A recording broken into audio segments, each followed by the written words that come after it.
Dan and I have been married for 3 years and 8 months ago welcomed our amazing son into the world. He was very planned and wanted, and motherhood had been transformative for me. I was able to take for 1/2 months maternity leave before going back to work. Without going into too many details, we both work white-collar jobs that require professional attire.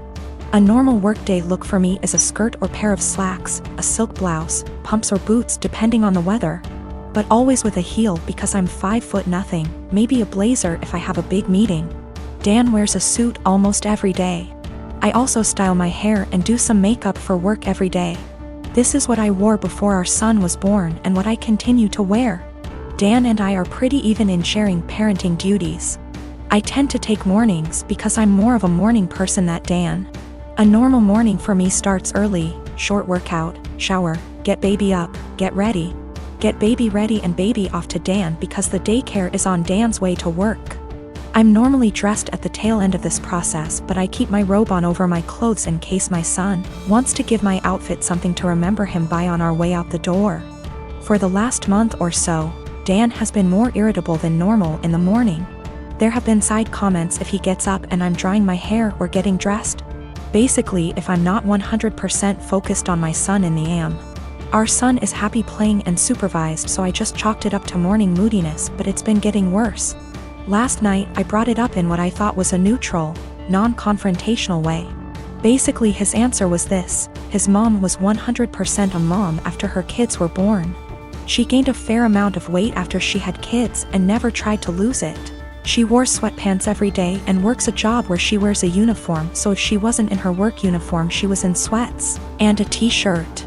She never did her hair or makeup. Her entire identity was being a mom, and she shared with me how hard it was to watch her kids start their own lives.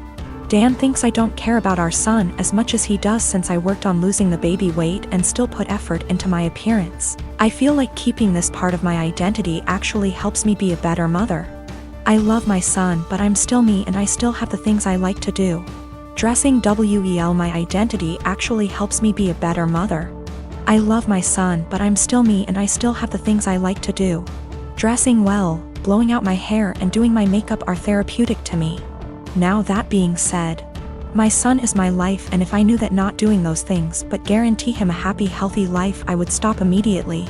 I told Dan that my son and I have our morning routine and he gets lots of time and attention before I go to the office. Dan said he wasn't looking to fight, but he just wanted me to think about my priorities and my time management. I am a 33 years old female, have been engaged to my fiancé, 37 male, for 5 months. We don't share finance because that's what he wants. I got a raise on my salary. Now I earn 30% more than he does, and I notice that he's been using this to ask me to pay for him and his friends. Whenever I say no, or why should I pay for this, he'd respond with the 30%, that's why. He acts as if the 30% is unfair or that I'm not serving of it. Several times he has tricked me to pay for his and his friends' meals by asking me publicly. Let me say that I'm too nice to say no.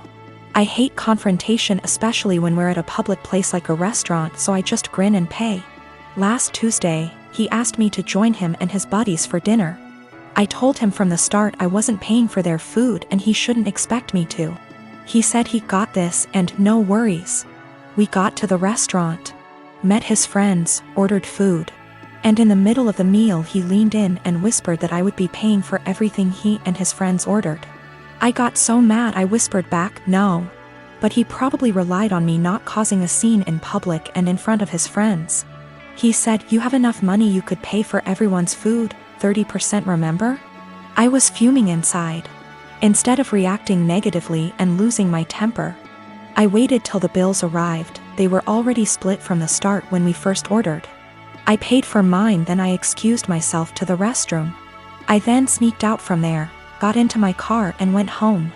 I started getting phone calls from my fiancé, then texts asking where I was. I texted back saying I didn't appreciate how he put me in this situation and basically tricking me into paying for his and his friends' food. I told him I went home, then stopped replying.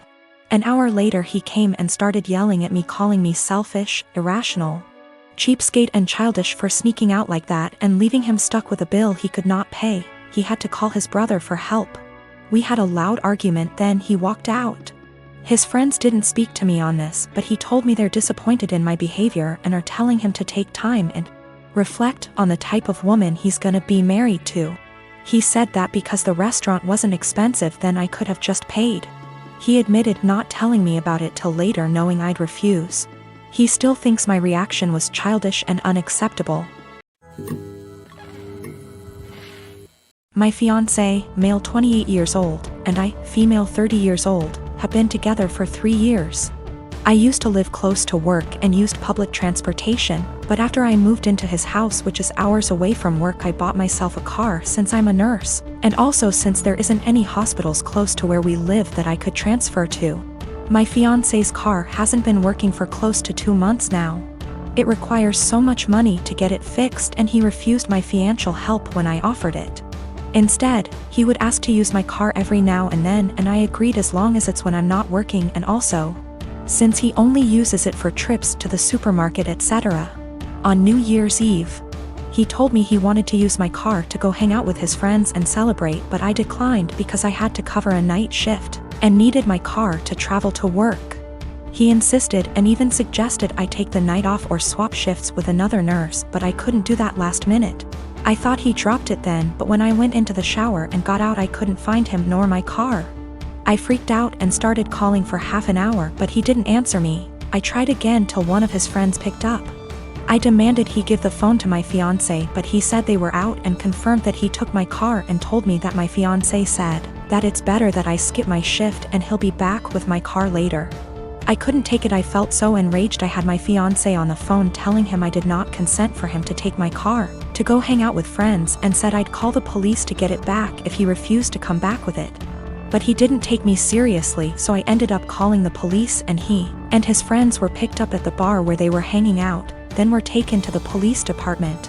I got my car from there and still went to my shift.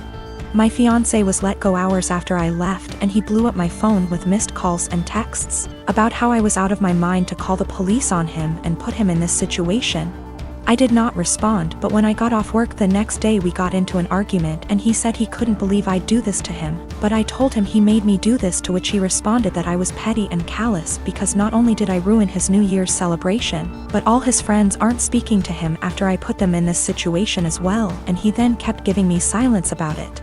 I did consider this a form of theft, especially since he went behind my back after getting a no from me. But he was shocked that I'd even imply that he was a thief and said what's yours is mine and vice versa, so I shouldn't be using the terms theft and stealing. My father is a dick.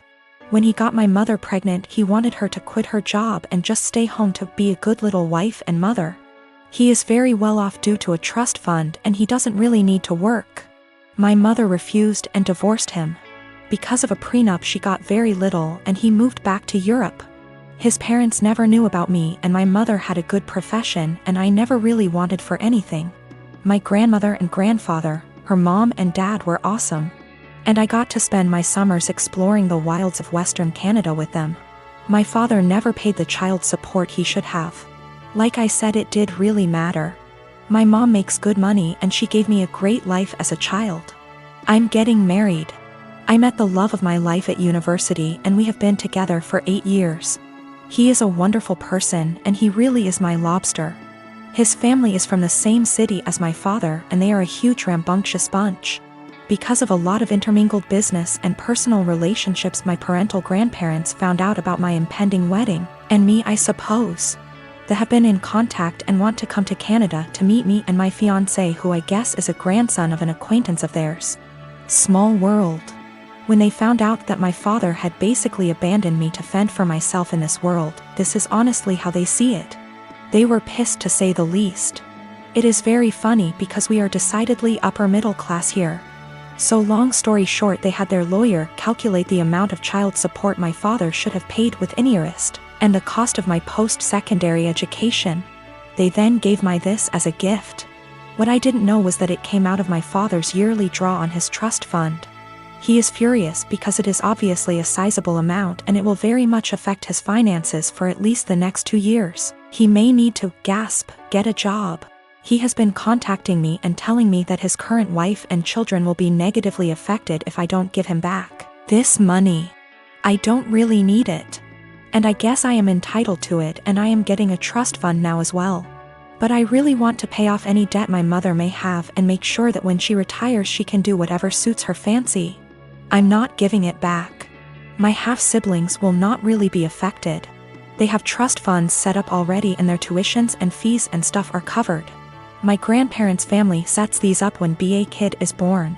One of the reasons my father is upset is because since he didn't bother to tell his parents about me, they did not set this up. They have since taken a good chunk of his trust fund and used it to set mine up. Realistically, the principal being separated 28 years ago would have left him in the exact same position. My mom was working on getting her PhD so she could help kids with a certain condition. That is what he wanted her to walk away from. My grandparents have sent me pictures of my family there. The coolest thing is that my grandfather looks like the granddad from The Parent Trap. My mom never remarried, but she has had a special friend since I was 5. He is amazing and taught me to swear in Colombian Spanish. I had lunch with my mom. Apparently she has no debt. Like at all.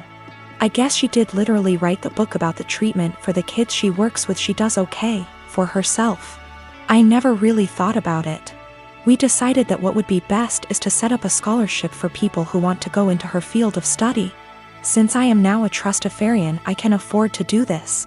I am however going to book her and her friend a trip for after my wedding. And I am going to go pay off my car. My half-brother has posted about this. He has a slightly different viewpoint than myself. He is not in any way coming after myself or my mother. He is a young man who is disillusioned with his father.